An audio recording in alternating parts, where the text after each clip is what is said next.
Construite sur une colline et dominant 5 autres mamelons, Khmissa défie le temps pour raconter l'histoire des Numides qui s'y sont installés il y a déjà plus de 2000 ans. Ou encore celle des Romains qui en ont fait un bourg dans cette belle région de l'ancienne tribu Numidae. Puis ensuite, une civitas, c'est-à-dire une commune qui devint après un municipe avant d'accéder au statut de colonie au IIIe siècle, bien avant l'an 270. Le nom de Tubur-Sikiu, Numidarium, fut attribué à cette ville du passé jusqu'au XVe siècle de l'ère chrétienne, selon le chroniqueur Ibn Sham'a qui cite dans ses ouvrages Tebur-Sok. À 900 mètres d'altitude s'étend Khmissa avec des dépendances et des quartiers répartis sur 65 hectares et dont les vestiges ont été exhumés lors de premières fouilles en 1877, puis de secondes fouilles entamées en 1903 et achevées en 1905. Des vestiges qui rappellent encore l'histoire du célèbre compilateur Nonius Marcellus, ce péripatéticien de Tubur-Sikiu dont l'œuvre est renommée et qui a vécu à Khmissa entre le 3e et le 4e siècle. Monsieur Abderrahman Khmissi, notre guide en muséoscope, ce passionné d'histoire, également enseignant à la retraite et membre d'une association de sauvegarde du patrimoine archéologique de Sadrata, nous racontera tout le reste du haut de ce petit fortin. L'endroit où nous nous trouvons en ce moment est un édifice militaire. D'accord. C'est un fort, et on l'appelle ici fort byzantin. D'accord. Il a été construit avec des pierres venant de différents endroits du site. Et de là, on peut voir presque toute la ville. De ce côté-ci, on peut voir la vieille place, la Platea Vetus. Tout à fait. On peut voir la porte de Tifèche. On peut voir la nouvelle place avec l'arc de Trajan, l'église, les thermes, les villas. Déjà, et de ce côté-ci, le théâtre et tout ça. Oui. C'est vrai qu'on surplombe toute la ville de Khmissa, la cité, l'ancienne cité antique de Khmissa, mais en même temps, on peut aussi avoir un œil sur les ennemis qui pourraient éventuellement venir des régions limitrophes. Exactement, cet endroit n'a pas été choisi arbitrairement. Oui. Il occupe c'est un endroit stratégique pour la surveillance. Ouais. C'est le point culminant de cette C'est le point colline. culminant. Et puis, il faut voir, les gardes se tenaient plus haut que ça, parce que le fort, il est détruit. Malheureusement, voilà, mais c'est vrai, à voir le petit mur qui est à côté, on sent déjà que c'était un peu plus élevé, que les murs s'élevaient beaucoup plus haut que ça. En tout cas, nous, ça nous permet d'avoir une vue sur le reste de la cité. Donc là, c'est la nouvelle placette. La nouvelle placette, c'est la place de la colonie. Lorsqu'elle a changé de statut administratif, lorsqu'elle est devenue colonie, il faut la place pour la colonie. Oui. Il faut la place pour la colonie et on a construit donc une place nouvelle, digne de la colonie. Oui. Voilà, avec des institutions, avec beaucoup de... Plusieurs édifices. Avec plusieurs édifices. Donc il y a un marché, avec des temples. Et l'édifice le plus grand que l'on aperçoit sur la droite correspond à sur la droite, c'est les thermes. C'est les thermes. Il y avait une politique très, très judicieuse de l'eau. Oui. D'ailleurs, vous pourrez voir tout à l'heure les citernes, immenses.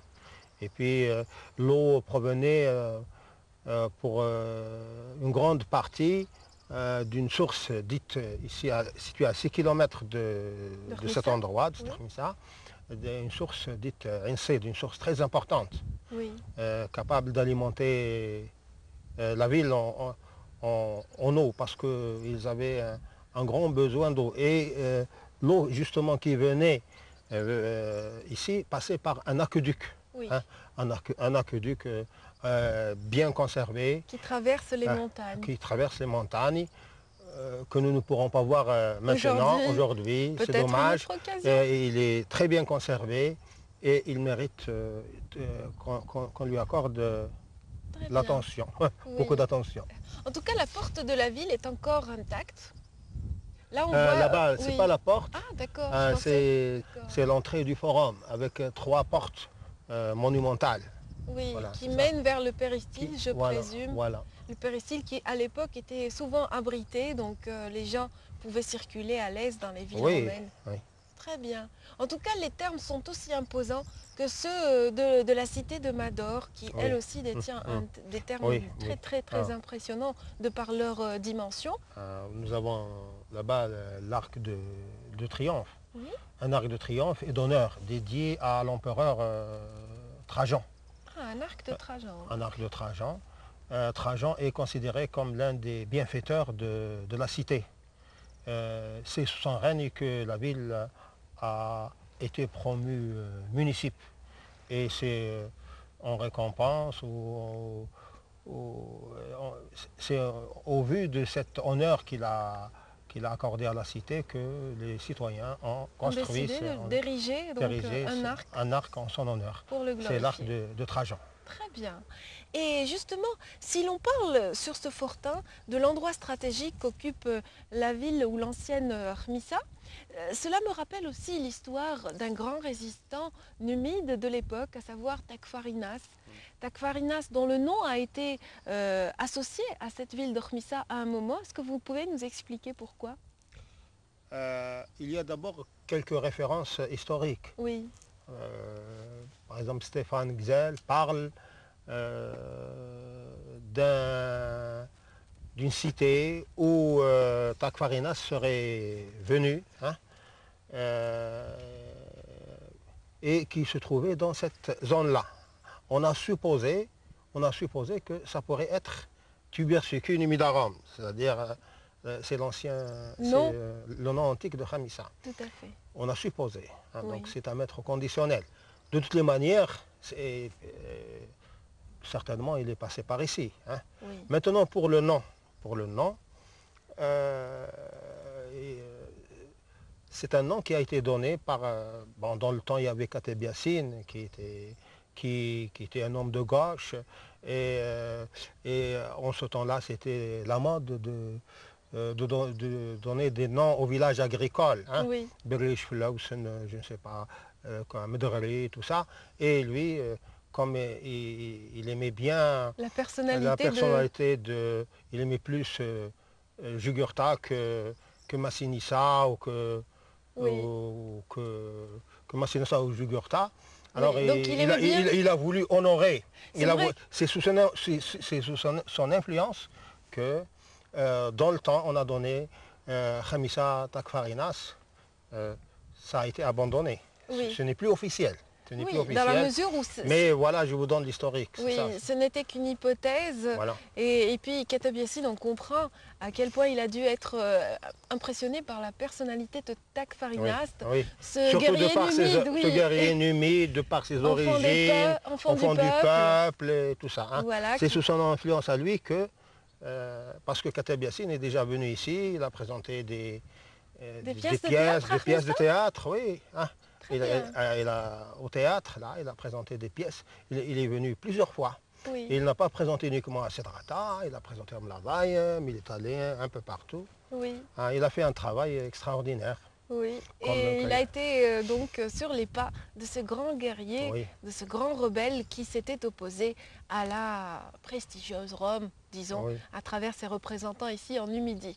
Voilà, ça c'est vraiment passionnant, cette petite page d'histoire, monsieur Hormissi. Une petite page d'histoire qui ne s'est pas encore achevée, puisque vous parlez du théâtre. Moi, je vous propose qu'on se rapproche davantage de ce théâtre, en passant par un endroit magnifique, le Nymphe peut-être. Le Nymphée. Oui. Le Nymphée, qui est un lieu de culte. Oui. Bon, ne nous expliquez pas tout ici.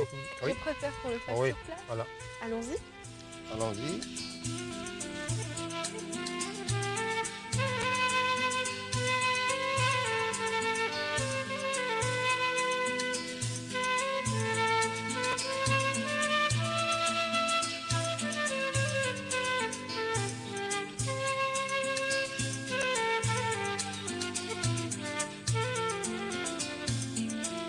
avant-dernière escale dans le site d'Hormissa nous amène ici. Il s'agit d'un bassin destiné au culte, n'est-ce pas, monsieur Hormissi? Oui, tout à l'heure, vous avez dit que cet endroit est magnifique. Hein. Il ressemble à une piscine. Oui, il ressemble à une piscine, mais ce n'est pas une piscine. Hein. Oui. C'est un lieu destiné au culte. Hein. Et piscine, il y a l'eau. Et justement, ce lieu est pour les divinités protectrices de l'eau. L'eau a une importance primordiale. Hein. D'où peut-être le nom de nymphée. Oui, exactement. Oui, c'est le nymphée. C'est le nymphée.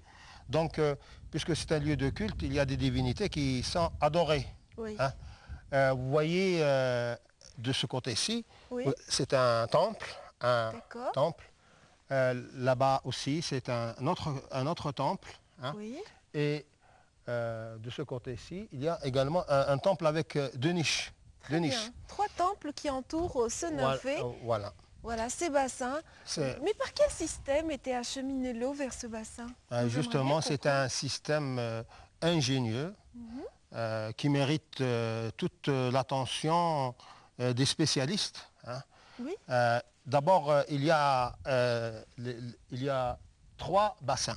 Oui. 2 grands bassins et un petit bassin intermédiaire. Les 2 grands bassins sont alimentés par l'eau provenant d'une rivière souterraine. D'une rivière souterraine qui donne de l'eau là-bas où il y a le... D'accord, l'eau aboutit là-bas donc. L'eau aboutit là-bas. Très bien. Elle remplit le grand bassin rectangulaire. Hein. Ensuite, il y a une conduite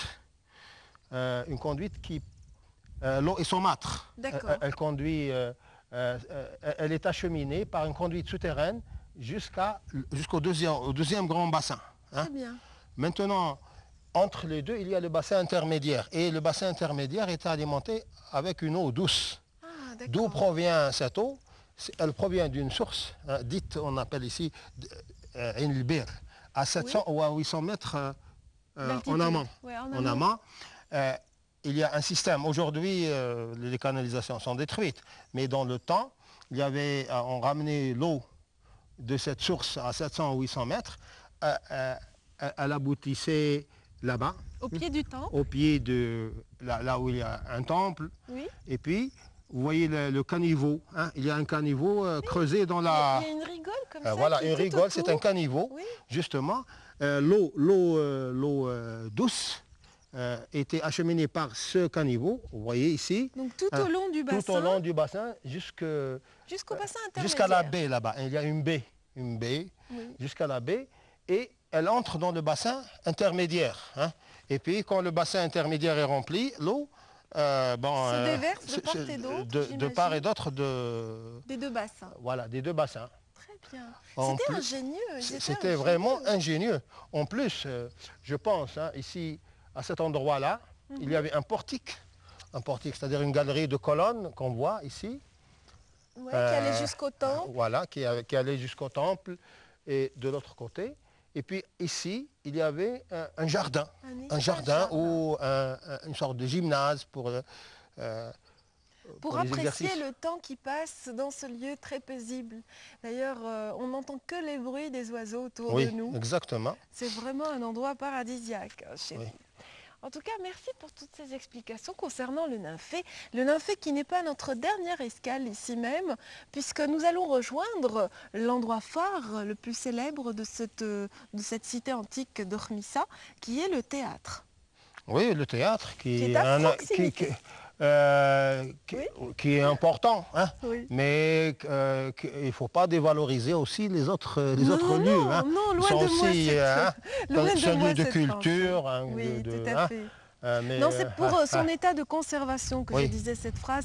Tout comme le nymphée qui est très particulier, il n'en existe pas beaucoup. Moi, je n'en connais pas et je peux même dire qu'il est unique au monde. Pourquoi unique? Où trouver des bassins, disons, remplis par une rivière souterraine. Et une source Une également. Source eau saumâtre, eau douce, hein, aussi grand. Oui, il est vraiment grand et impressionnant. Par rapport à l'endroit, hein, oui.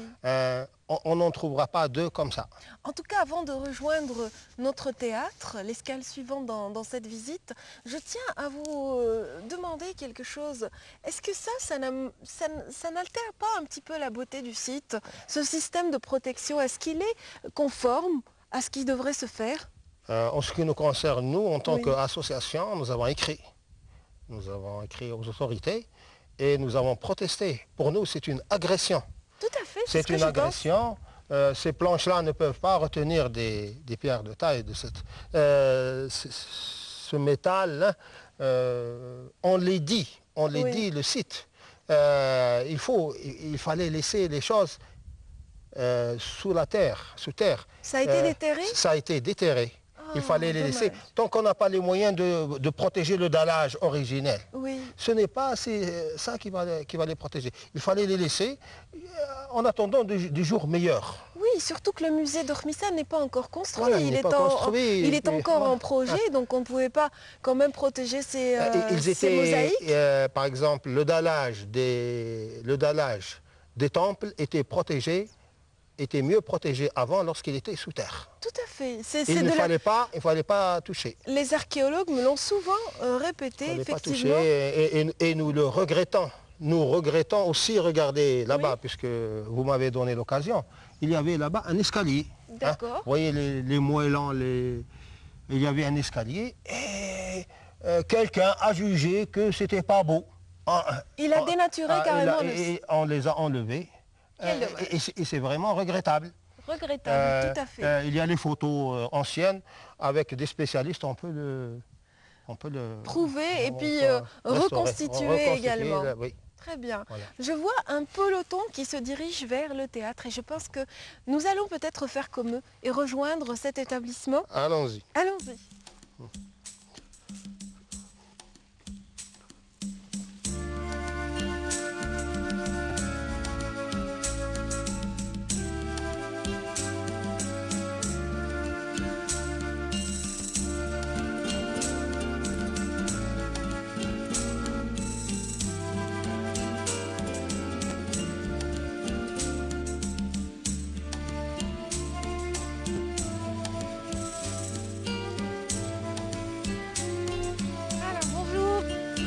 On va commencer par les dames. Ça va? Bien. On a visité. On va vers le théâtre là, on y va ensemble.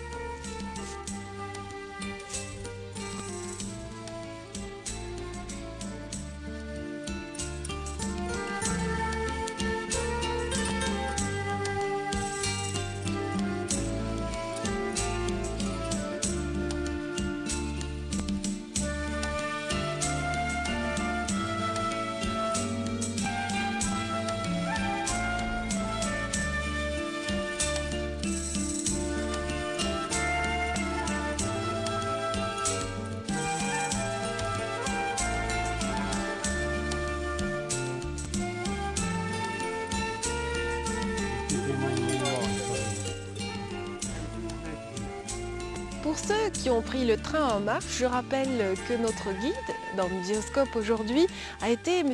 Abdelrahman Khmissi, que voici à ma gauche. M. Khmissi nous a offert une belle visite du site d'Hormissa.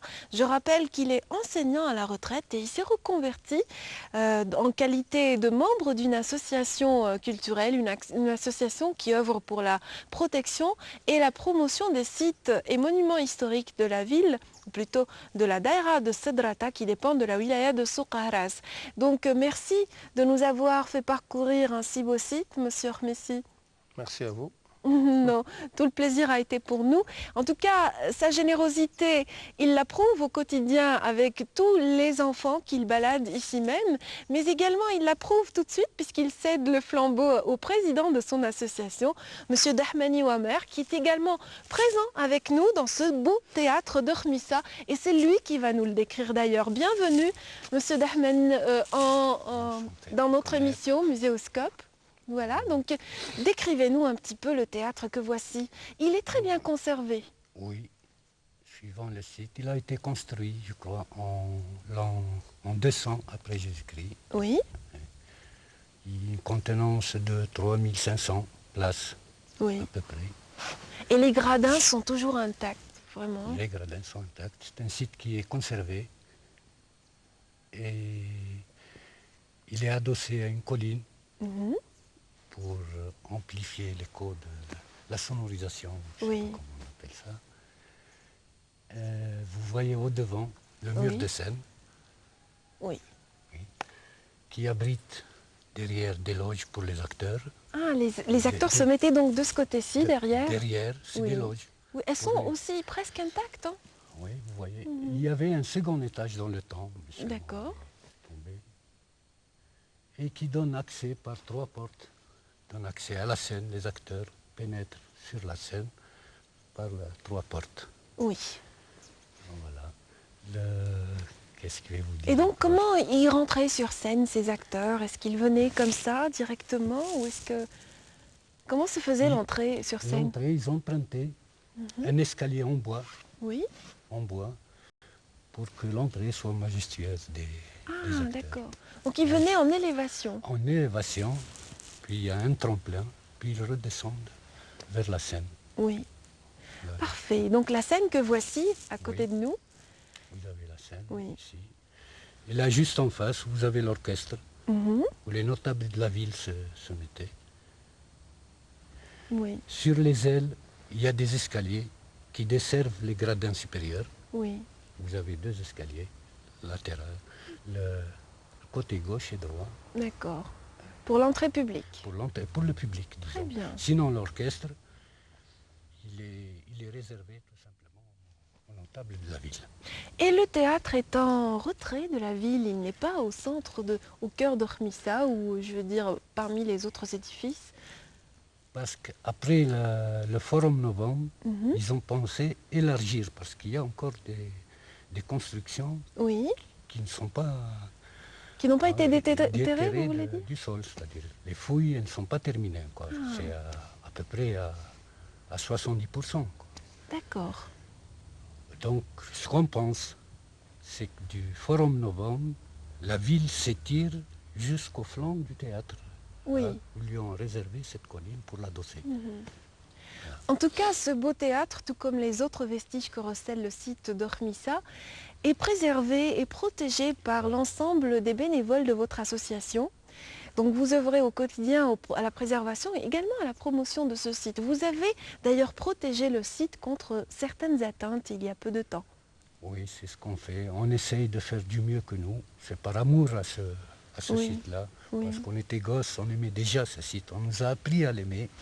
Et on essaye de transmettre cet amour à nos enfants et aux enfants de ce pays. Oui, très bien. En le préservant. Parce que la meilleure façon de le préserver, c'est d'éduquer les enfants, tant qu'ils sont jeunes, pour aimer ce site. Oui. Et puis connaître l'histoire de leur pays. Oui, j'imagine que le fait de vous être constitué en association vous permet aussi d'empêcher certaines agressions contre le site et aussi de pousser les choses un petit peu. Parce que c'est l'une des rares occasions que j'ai eues de rencontrer des membres de la société civile qui, eux, se mettent en avant même les spécialistes pour préserver ces trésors de notre patrimoine. Oui, c'est ce qu'on fait, on fournit des efforts, c'est-à-dire entre-temps pour nous c'est une sinécure, parce qu'on s'y plaît dans ce travail. Oui. On s'y plaît, et entre-temps on essaye, dommage, il y a des gens, des ignorants qui ignorent l'histoire de ces sites, et détruisent sans s'en rendre compte. Oui. C'est-à-dire c'est l'inconscience des gens. Oui. Alors on essaye de repousser ces avancées. En tout cas, moi, je vous souhaite aussi beaucoup de courage parce que beaucoup est à faire encore dans ce sens. Beaucoup reste à faire. Oui, il y a lieu justement de rapprocher peut-être Ormissa du public davantage par une opération de promotion. Et c'est ce que vous faites avec la contribution d'une autre institution, à Sadrata, qui est la maison de jeunes. Oui, et dont le représentant est présent parmi nous. Merci Monsieur Dahmen pour toutes ces précisions. Merci. Et beaucoup de courage pour votre association. Merci. Moi, je m'en vais rejoindre donc, le représentant de cette maison de jeunes très active au sein des sites de la wilaya de Soukaras. A tout de suite.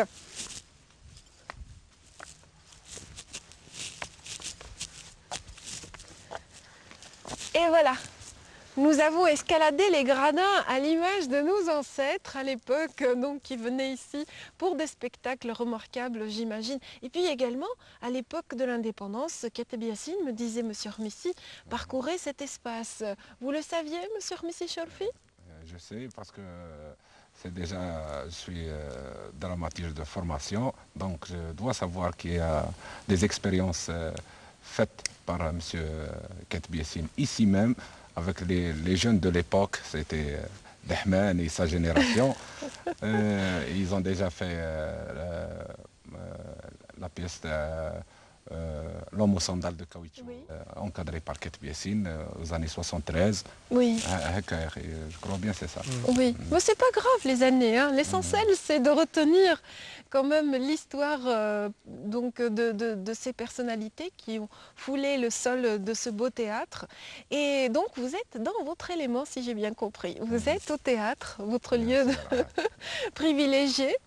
Et donc vous-même, vous avez engagé il y a quelque temps une action de promotion auprès des jeunes, promotion des sites bien sûr et monuments historiques de votre ville, et vous vous êtes allié à cette association de sauvegarde et de protection de ces sites, donc avec à sa tête donc les deux messieurs qui m'ont accompagné dans cette visite. Et quelle a été votre contribution? Notre contribution en tant que secteur de la jeunesse et sport, c'est juste le mot protection et promotion qui, dans le terme de l'explication de l'association, oui. C'est de former des gardiens gratuits pour les ruines. C'est des jeunes enfants. On fait ça, c'est une opération oui. C'est devenu une tradition ici dans la wilaya de Soukaras. Pour la wilaya de Soukaras. C'était une initiative de la maison de jeunes. C'était une association avant et après ça devient l'initiative de la maison de jeunes. On va le secteur de la jeunesse et du sport. On ramène ici les jeunes enfants de 6 à 16 ans de toutes les communes de la wilaya, jusqu'à 2500 enfants pour la célébration de la journée mondiale des enfants. On fait une tournée, une visite guidée telle que vous avez entamée avec mes collègues. Et après, on ramène tous les enfants dans un rassemblement d'animation ici. Et comme ça, on aura des conservateurs, des petits conservateurs gratuits. Oui, tout à fait. Donc vous inculquez une tradition au sein des enfants. C'est-à-dire vous leur apprenez à aimer ces sites, vous leur inculquer de nouvelles informations historiques et tout en offrant un espace ludique en plein air qui ne demande pas beaucoup de moyens, quoi. C'est juste ramener les enfants jusqu'ici et leur offrir une occasion de découverte. Et après, c'est les enfants qui prennent le flambeau, c'est eux qui comme nous, on est fiers d'être ici, on est fiers de faire cette activité-là, que ce soit pédagogique ou archéologique pour les enfants. C'est eux qui vont prendre le relais, ramener leurs petits-enfants ici. Et c'est comme ça qu'on peut apporter un petit plus pour ce site et pour l'histoire de notre pays. Très bien, en tout cas formidable cette initiative que je vous encourage à perpétuer, à inscrire vraiment dans une pérennité dans les années à venir. Vous avez encore beaucoup de travail, je vous souhaite beaucoup de courage et merci également d'avoir été parmi nous dans Muséoscope. Merci pour tout ce que vous faites pour le patrimoine. Quant à moi, il me reste juste le temps de vous dire à la semaine prochaine pour la prochaine visite guidée. Une visite absolument gratuite dans Muséoscope. Au revoir.